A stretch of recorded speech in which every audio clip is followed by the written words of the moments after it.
ನಮಸ್ಕಾರ Karnataka. Welcome to true life news. ಸಮಾಜವನ್ನು ಕಾಪಾಡಬೇಕಾದ್ದು, ಲಾ ಆ್ಯಂಡ್ ಆರ್ಡರ್ನ ಮೇಂಟೈನ್ ಮಾಡಬೇಕಾದ್ದು ಪೊಲೀಸ್ ಇಲಾಖೆಯ ಕೆಲಸ ಅಂತ ಸಾಂವಿಧಾನಿಕವಾಗಿ ನಾವು ಒಪ್ಕೊಂಡಿದ್ದೀವಿ. ಆ ಒಂದು ವ್ಯವಸ್ಥೆ ಇದೆ. ಬಟ್ ಆ ಪ್ರಶ್ನೆ ಏನಪ್ಪ ಅಂತಂದರೆ, ಈ ದಿನಗಳಲ್ಲಿ ಪೊಲೀಸ್ ಇಲಾಖೆ ಅನ್ನೋ ಒಂದು ಈ ಲಾ ಆ್ಯಂಡ್ ಆರ್ಡರ್ ಮೇಂಟೈನ್ ಮಾಡೋ ಇಲಾಖೆ ಕಾಮುಕರ ಕೈಯಲ್ಲೇನಾದರೂ ಸಿಕ್ಕಾಕೊಂಡು ಒದ್ದಾಡ್ತಾ ಇದೆಯಾ? Definitely if you ask this question, ಇವತ್ತಿನ ಪರಿಸ್ಥಿತಿನಲ್ಲಿ ನೀವು ಕೇಳೋದಾಯಿತು ಅಂತಂದರೆ ಖಂಡಿತವಾಗಿಯೂ ಅದನ್ನು ನಾವು ನಿಜ ಅಂತ ಒಪ್ಕೊಂಡ್ಲೇಬೇಕು. ಅದಕ್ಕೊಂದಷ್ಟು ಉದಾಹರಣೆಗಳು, ಕಾರಣಗಳು ಸಹ ಇದೆ. DJ-ಹಳ್ಳಿನಲ್ಲಿ ಲಾಡಿ ಬಿಚ್ಚಿ ತಗಲಾಕೊಂಡಂಥ ಇನ್ಸ್ಪೆಕ್ಟ್ರು ಸಸ್ಪೆಂಡ್ ಆಗಿ ಮನೆಗೆ ಹೋದ. ಮೂಡುಬಿದ್ರೆನಲ್ಲಿ ಮಂಚಿಗೆ ಬಾ ಅಂತ ಹೇಳಿದಂಥ ಇದೇ ಇನ್ಸ್ಪೆಕ್ಟರ್ ಕತೆ ಏನಾಗಿದೆ, ಸಸ್ಪೆಂಡ್ ಆಗಿ ಕೆಲವು ತಿಂಗಳ ಹಿಂದೆ. ಇದು ತಳಮಟ್ಟದ ಇನ್ಸ್ಪೆಕ್ಟರ್ ಅಧಿಕಾರಿಗಳ ವರ್ತನೆ ಸಮಾಜದ ಬಗ್ಗೆ, ಹೆಣ್ಣು ಮಕ್ಕಳ ಬಗ್ಗೆ ಅಂತಂದರೆ, ತನ್ನ DGP ಆಫೀಸನ್ನೇ ಕಾಮುಕರ ಜಾಗ ಅಂದರೆ ತನ್ನ ಕಾಮಕ ಚೇಷ್ಟೆಗೋಸ್ಕರ ಬಳಸ್ಕೊತಾ ಇದ್ದಂಥ DGP ರಾಮಚಂದ್ರ ವಿಡಿಯೋ ಸಮೇತ ಸಿಕ್ಕಾಕೊಂಡು ಸಸ್ಪೆಂಡ್ ಆದಂಥ ವಿಚಾರ ನಮಗೂ ನಿಮಗೆಲ್ಲ ಗೊತ್ತೇ ಇದೆ. ಕೆಲವು I think if I am not wrong, ಕೆಲವು ದಿನಗಳ ಹಿಂದೆ ಅಥವಾ ಕೆಲವು ವಾರಗಳ ಹಿಂದೆ ಈ ವಿಚಾರ ಮುನ್ನೆಲೆಗೆ ಬಂದು ನೋಡಿರ್ಬೋದು ನೀವು. DGP ರಾಮಚಂದ್ರ ಸಿಕ್ಕ ಹೆಣ್ಣುಮಕ್ಕಳನ್ನು ತಬ್ಬುಕೊಳ್ಳೋದು, ಅವರ ಪ್ರೈವೇಟ್ ಪಾರ್ಟ್ಗಳನ್ನು ಮುಟ್ಟೋದು, ಅವನ ಹುಚ್ಚುತನವನ್ನು ಮೆರೆಯೋದು, ಆ ಯೂನಿಫಾರ್ಮ್ ಹಾಕ್ಕೊಂಡು, ಅದನ್ನು ಆ ಯೂನಿಫಾರ್ಮ್ ಹಾಕ್ಕೊಂಡು ಮಾಡಿದಂಥ ವಿಚಾರ ಇಡೀ ಕರ್ನಾಟಕ ತೂಚಿ ಪೊಲೀಸ್ ಇಲಾಖೆನ ಇದು ಅನ್ನೋ ಕೇಳೋ ಮಟ್ಟಕ್ಕೆ ಐ ಥಿಂಕ್ ಅದೊಂದು ದೊಡ್ಡ ಒಂದು ದೊಡ್ಡ ಅಡ್ವರ್ಟೈಸ್ಮೆಂಟ್ ಥರ ಆಗಿಬಿಟ್ಟಿತ್ತು. ಅಂದರೆ ಯಾರಿಗಾದ್ರೂ ತೊಂದರೆ ಆದರೆ ಪೊಲೀಸ್ ಇಲಾಖೆಗೆ ಹೋಗೋದು, ಪೊಲೀಸ್ ಸ್ಟೇಷನ್ಗೆ ಹೋಗೋದು ವಾಡಿಕೆ. ಇವತ್ತು ನಡೀತಾ ಇರೋಂಥ ವಿಚಾರ ಅದು DJ-ಹಳ್ಳಿ ಆಗಿರ್ಬೋದು, ಅಥವಾ ಮೂಡುಬಿದ್ರೆನಲ್ಲಿ 25 ಲಕ್ಷ ತಗೊಂಬಾ, ಇಲ್ಲ IB-ನಲ್ಲಿ ಮಂಚಿಗೆ ಬಾ ಅಂತ ಹೇಳಿದಂಥ ಇನ್ಸ್ಪೆಕ್ಟರ್ ವಿಚಾರ ಆಗಿರ್ಬೋದು, ಅಥವಾ DGP ಆಫೀಸನ್ನೇ ತನ್ನ ಕಾಮಕೇಂದ್ರ ಮಾಡಿಕೊಂಡಂಥ ಕಾಮುಕ DGP ರಾಮಚಂದ್ರನ ಅಥವಾ ಕಾಮಚಂದ್ರನ ವಿಚಾರ ಏನಿದೆ ಅದು ಮತ್ತೆ ಮುನ್ನೆಲೆಗೆ ಬಂದಿದೆ. ಏನಂತಂದರೆ, ಸರ್ಕಾರ ಈ ಒಂದು ವರ್ತನೆಯನ್ನು ನೋಡಿ ಒಂದು ತನಿಖೆಗೆ ಆದೇಶ ಮಾಡಿತ್ತು.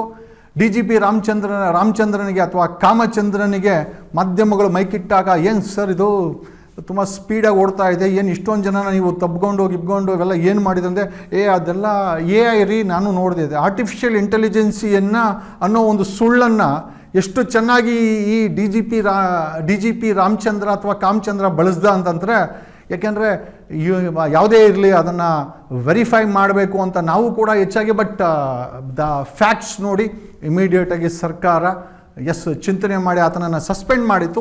ಒಂದು ಉನ್ನತ ಮಟ್ಟದ ತನಿಖೆಗೆ ಆದೇಶ ಮಾಡಿತ್ತು, ಇನ್ಕ್ಲೂಡಿಂಗ್ ಫಾರೆನ್ಸಿಕ್ಗೆ.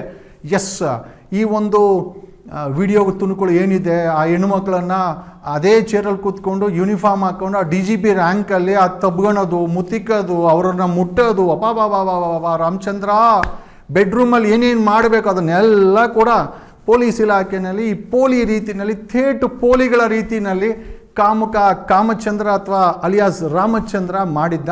ಈಗ ಉನ್ನತ ತನಿಖೆಯಿಂದ ಗೊತ್ತಾಗಿದೆ, ಈ ಎಲ್ಲ ವೀಡಿಯೋಸ್ ಏನಿದೆ ಇದು ಜೆನ್ಯೂನ್ ವೀಡಿಯೋಸು. ಈ ಎಲ್ಲ ವೀಡಿಯೋಸಲ್ಲಿ ಇವನು ಮಾಡಿರೋದೆಲ್ಲ ಈ ಕಾಮುಕ ಮಾಡಿರೋದು ಸೋಕಾಲ್ಡ್ DGP ರ್ಯಾಂಕಲ್ಲಿ ಕೂತ್ಕೊಂಡು ಇವನು ಮಾಡಿರೋವಂಥ 3rd ಕ್ಲಾಸ್ ಕೆಲಸ ಏನಿದೆ, ಅಥವಾ ಆ ಹೆಣ್ಣು ಮಕ್ಕಳನ್ನು ತಬ್ಕೊಳೋದು, ಮುತ್ತಿಡೋದು, ತನ್ನ ಕಾಮದ ಚೇಷ್ಟೆಯನ್ನು ಮಾಡ್ಕೊಳೋಂಥ ವಿಚಾರ ಏನಿದೆ, ಇಟ್ಸ್ ಜೆನ್ಯೂನ್. ಮತ್ತು ಈ ತನಿಖೆಯಿಂದ ಹೊರಗಡೆ ಬಂದಿದೆ. ಜೊತೆಯಲ್ಲಿ ಇದು ಯಾವುದೂ ಸಹ ಆರ್ಟಿಫಿಷಿಯಲ್ ಇಂಟೆಲಿಜೆನ್ಸಿ ಬಳಸಿ ಕಾಮುಕ ರಾಮಚಂದ್ರನ ಫಿಕ್ಸ್ ಮಾಡಬೇಕಾದಂಥ ತಯಾರು ಮಾಡಿದಂಥ ಫ್ಯಾಕ್ಟ್ರಿ ವಿಡಿಯೋ ಅಲ್ಲ, ಇದೆಲ್ಲ ಜೆನ್ಯೂನ್ ವಿಡಿಯೋ.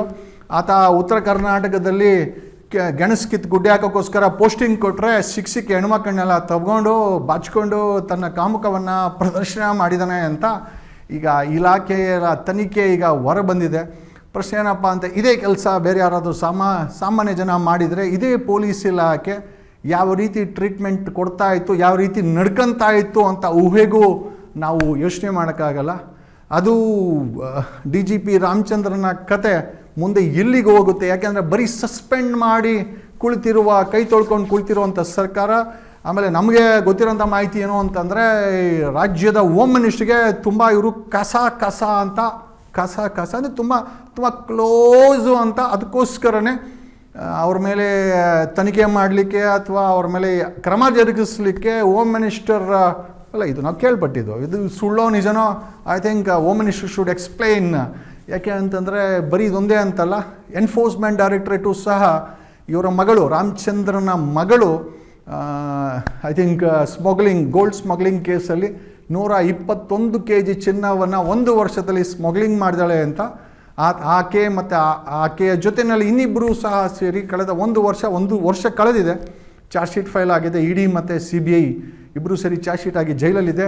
ಆಮೇಲೆ ಆ ಸ್ಮಗ್ಲಿಂಗು ಬಳಸಿದ್ದು ಸಹ ಇದೇ ಈ ಕಾಮಚಂದ್ರನ DGP ಕಾರು. ಅದಕ್ಕೂ ಸಹ ಇದೇ ಕಾಂಗ್ರೆಸ್ ಸರ್ಕಾರ ಕ್ಲೀನ್ ಚಿಟ್ ಕೊಟ್ಟು ಈತನನ್ನು ಕೈ ಬಿಟ್ಟಿತ್ತು. ಬಟ್ ಕರ್ಮ ಹೆಂಗಿದೆ ಅಂತಂದರೆ ಈತನ ವಿಕೃತವಾದಂಥ ಐ ಥಿಂಕ್ ಕಾಮುಕ ವಿಡಿಯೋಗಳು ವೈರಲ್ ಆಗಿ ಮತ್ತೆ ಸಸ್ಪೆಂಡ್ ಆಗಿದ್ದಾನೆ. ಈಗ ಆ ವಿಡಿಯೋಗಳು ಮತ್ತು ಆ ಇನ್ವೆಸ್ಟಿಗೇಷನ್ ಜೆನ್ಯೂನು, ಈ ಎಲ್ಲ ವಿಡಿಯೋಗಳು ಮತ್ತು ಈಗ ಅದರ ಮೇಲೆ ಕ್ರಮ ಏನು ಜರುಗಿಸ್ತಾರೆ, ಇನ್ನೇನು ಕ್ರಮ ಜರುಗಿಸೋದ್ರಲ್ಲಿ ಏನಾದರೂ ರಿಟೈರ್ಮೆಂಟ್ ಆಗಿಬಿಟ್ಟು ಕೈಗೆ ತೊಳ್ಕೊಂಡ್ಬಿಡ್ತಾರ ಅಥವಾ ಪರಮೇಶ್ವರ್ ಅವರಿಗೆ ತುಂಬ ಕ್ಲೋಸು ಅಂತ ಹೇಳಲಾಗ್ತಾ ಇದೆ. ನಮಗೆ ಅದು ನಿಜನಾಗೂ ಸುಳ್ಳೋ ಗೊತ್ತಿಲ್ಲ. ಬಟ್ ಏನೇ ಆದರೂ ಈ ಪೊಲೀಸರ ಅಥವಾ ಈ ಪೊಲೀಸರ ಕಾಮದಾಟಕ್ಕೆ ಕರ್ನಾಟಕ ಬಲಿಯಾಗ್ತಾ ಇದೆಯಾ? ಈ ಕಾಮ್ಗೆ ಈಗ ಇರೋ 1 ಲಕ್ಷ ಜನಸಂಖ್ಯೆಯಲ್ಲಿ ಇಷ್ಟು ಕೇಸುಗಳು ಹೊರಗಡೆ ಬರ್ತಾ ಇದೆ, ಸಾಲು ಕೇಸುಗಳು ಹೊರಗಡೆ ಬರ್ತಾ ಇದೆ. ಅಂಥದ್ರಲ್ಲಿ ಈ ಪೊಲೀಸ್ ಇಲಾಖೆಯ ಐ ಥಿಂಕ್ ನೈತಿಕತೆಯನ್ನು ಪ್ರಶ್ನೆ ಮಾಡಬೇಕಾಗಿದೆ. ಕಾಮುಕರ ಕೈಯಲ್ಲೇನಾದರೂ ಪೊಲೀಸ್ ಇಲಾಖೆ ನರಳಾಡ್ತಾ ಇದೆಯಾ ಅನ್ನೋ ಪ್ರಶ್ನೆಗೆ ಇವತ್ತಿನ ಸರ್ಕಾರ, ಇವತ್ತಿನ ಜನತೆ ಅದಕ್ಕೆ ಉತ್ತರ ಕಂಡುಕೊಡ್ಬೇಕಾಗಿದೆ ಅಂತ ಹೇಳ್ಕೊಂಡು ನೋಡೋಣ. DGP ರಾಮಚಂದ್ರನ ಎಲ್ಲ ವಿಚಾರ ಸತ್ಯ ಅಂತ ಗೊತ್ತಾಗ್ತದೆ. ಸರ್ಕಾರ ಮುಂದೆ ಏನು ಕ್ರಮ ಜರುಗಿಸ್ತಾರೆ ಅಥವಾ ಕ್ರಮ ಜರುಗಿಸ್ತಾರೆ ಏನಾದರೂ ಮುಚ್ಚಾಕ್ತಾರ, ಎಲ್ಲದನ್ನು ಕಾದು ನೋಡಬೇಕು ಅಂತ ಈ ಮೂಲಕ ಹೇಳುತ್ತಾ, ಖಂಡಿತವಾಗಿ we need intellectual and a good police officers in Karnataka state ಪೊಲೀಸ್ಗೆ ತನ್ನದೇ ಆದಂಥ ಇತಿಹಾಸ ಇದೆ, ತನ್ನದೇ ಆದಂಥ ಹೆಸರಿದೆ, ತನ್ನದೇ ಆದಂಥ ಶ್ರಮದ ಬಗ್ಗೆ ಒಂದು ಹೆಸರಿದೆ. ಬಟ್ ಈ ನಿಟ್ಟಿನಲ್ಲಿ ಭ್ರಷ್ಟಾಚಾರ, ಈ ಕಾಮುಕರುಗಳು ಸೇರಿಕೊಂಡು ಆ ಹೆಸರಿಗೆ ಕಪ್ಪು ಮಸಿಯನ್ನು ಬೆಳೆದು ಬಿಟ್ಟಿದ್ದಾರೆ. ಖಂಡಿತವಾಗಿ ಇದನ್ನು ತೊಳೆದುಕೊಬೇಕು ಅಂತಂದರೆ ಮತ್ತೆ ನಿಷ್ಠೆ ಒಂದೇ ದಾರಿ ಅಂತ ಹೇಳುತ್ತಾ ಈ ಒಂದು ಐ ಥಿಂಕ್ ಪ್ರೋಗ್ರಾಮನ್ನು ಮುಗಿಸ್ತಾ ಇದ್ದೀವಿ. Thanks a lot. Love you all.